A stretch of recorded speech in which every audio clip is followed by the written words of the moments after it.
गोष्ट आहे जबलपूरच्या राजची, जो सोशल मीडियावर एक सनसनी बनलेला होता. त्याच्या अनुसार त्याच्याकडे एक मोठंसं घर आहे, शानदार बाईक आहे, चांगला कुटुंब आहे आणि एक खूपच खुशहाल जीवन. हॅलो माय इन्स्टा फॅन, कसे आहात तुम्ही लोक?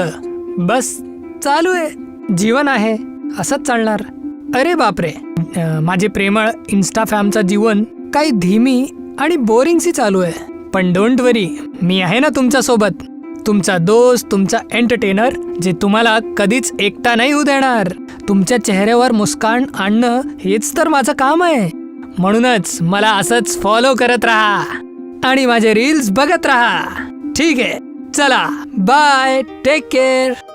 आणि काही अशी चालत होती राजची जिंदगी. पण कधी कधी जे दिसतं ते खरोखर नसतं. राज, राज, बाळा कुठे आहेस तू? होय, मी आलोच. काय झालं? बाळा, ते बाबा तुझ्या बाईकची चावी मागत आहेत. खरीददार बाहेर आलेला आहे. होय, हे घ्या चावी. माझा लाडका लेक राज, मला माहित आहे की तुझी आवडती बाईक तुला विकताना खूप वाईट वाटत असेल. पण आम्ही काय करायचं बाळा?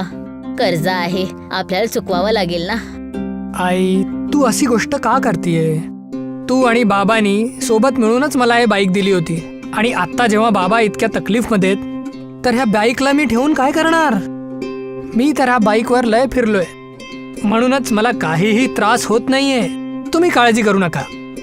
राजचं बोलणं ऐकून त्याच्या आईच्या मनाला तसल्ली मिळाली. आपल्या मुलाला प्रेमाने दिलेली बाईक विकणं त्यांच्यासाठी पण खूप वाईट वाटत होतं. देव तुझं भला करू बाळा. बघ, तुला आयुष्यात ती प्रत्येक गोष्ट मिळेल जी तुला हवी आहे. नक्कीच आई. आणि तुम्ही असेच हसत राहा आणि तुमचा आशीर्वाद माझ्यावर असू द्या. यार, बाईक तर विकली, आता मी कॉलेजला कसं जाणार? बसनी गेलं तर सगळ्यांना कळणार की मी अमीर नाहीये. माझं जीवन, सोशल मीडिया सगळं खोटं आहे. हे परमेश्वरा, वाचव मला. खरं तर ही गोष्ट होती की राज लहानपणापासूनच गरिबांमध्ये जगत आला आहे. पण जिल्ह्याच्या सगळ्यात श्रीमंत कॉलेजमध्ये दाखिला झाल्यानंतर सगळं काही बदललं. त्याच्या कपड्या आणि सादगीला बघून बाकी मुलं त्याच्याहून दूर राहायला लागले, कारण तो त्यांच्यासारखा श्रीमंत नव्हता. मी ह्या कॉलेजपासनं त्रासलेलोय.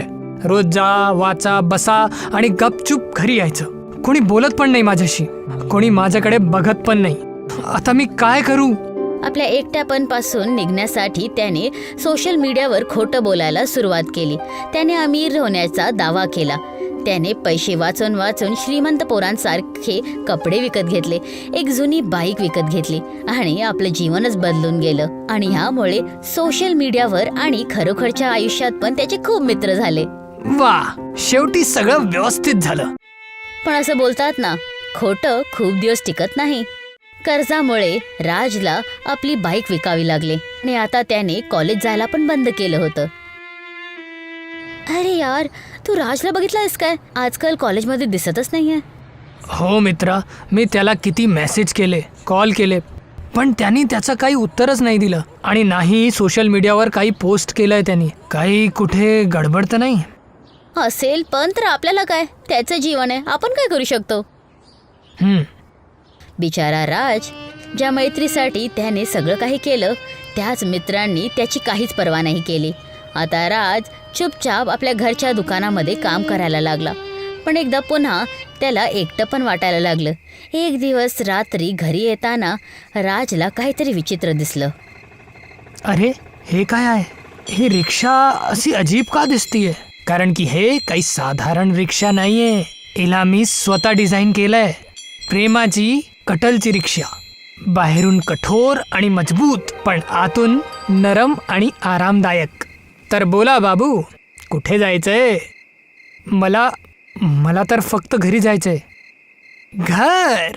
ठीक आहे, बसा. ठीक आहे, या बसा. हां, विचारा. तुम्हाला बघून वाटतंय की काही परेशानी आहे? सगळं ठीक आहे ना? आमच्या गरिबाच्या जीवनामध्ये काही चांगलं होऊ शकतं का? अशी निराशा का?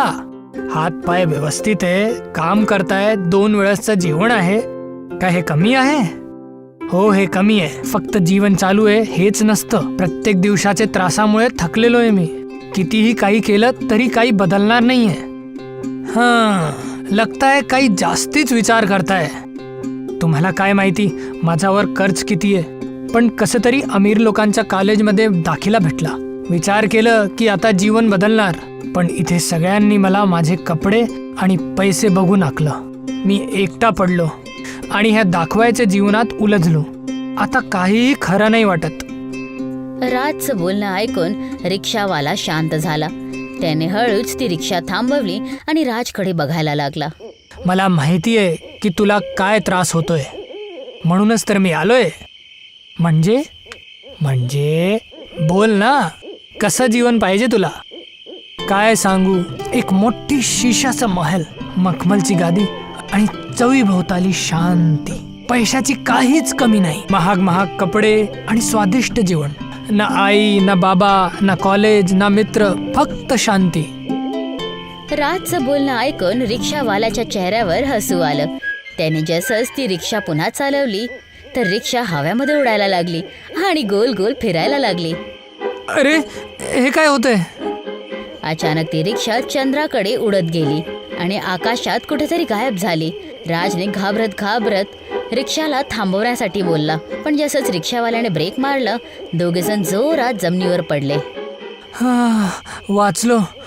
पण मी हे कुठे आलोय? हेच तर ती जागा आहे जिथे तुला यायचं होतं. मोठा महल, मखमली गादी. काय खरोखर? राज त्या महलामध्ये जातो. चोहीकडे तसाच वातावरण, कपडे, जेवण आणि आराम जसं त्याने मागितलं होतं. हे सगळं माझं आहे, माझ्यासाठी? हो, हे सगळं तुझं आहे. पण हे सगळं तुम्ही कसं केलं? तुम्ही कोणी जादूगर आहात? होऊ शकतं. आणि त्यांना क्षणाभरातच जादूगरमध्ये बदललं. तुमचं खूप खूप धन्यवाद. काही बोलायची गरज नाही. मी आधीच सांगितलं होतं की मी तुझ्यासाठीच आलोय. आता राह जसं राहायचंय. ही दुनिया आता तुझी आहे. आता मी निघतो. राज आता त्या काचेच्या महलमध्ये आनंदाने राहायला लागला. त्याला कोणत्याच गोष्टीची कमी नव्हती. वाह, हेच तर जीवन आहे. दिवस वाढत गेले. राज त्या दुनियेच्या चकाचौंधमध्ये हरवत गेला.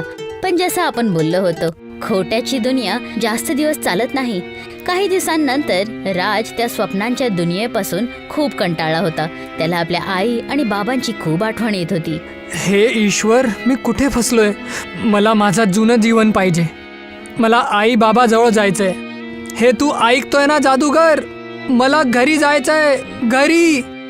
तेव्हा आकाशातून तीच जादुई फणसाची रिक्षा खाली उतरते आणि त्याचबरोबर तोच जादूगर.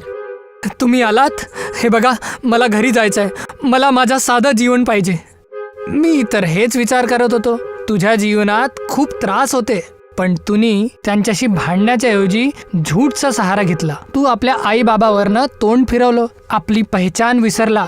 मी हे सगळं तुला सबक शिकवण्यासाठीच केलं होतं. तुझी आता असली घरात जायची वेळ आलेली आहे. चला, आता लगेच माझी जादुई रिक्षामध्ये बस. मी तुला परत घेऊन चालतो. राज ताबडतोब रिक्षामध्ये बसतो आणि काही क्षणांमध्ये तो आपल्या घरी पोहोचतो. आनंदाच्या जीवनासाठी खोट्याचा सहारा घेणं कायम नुकसानच देऊ शकतं.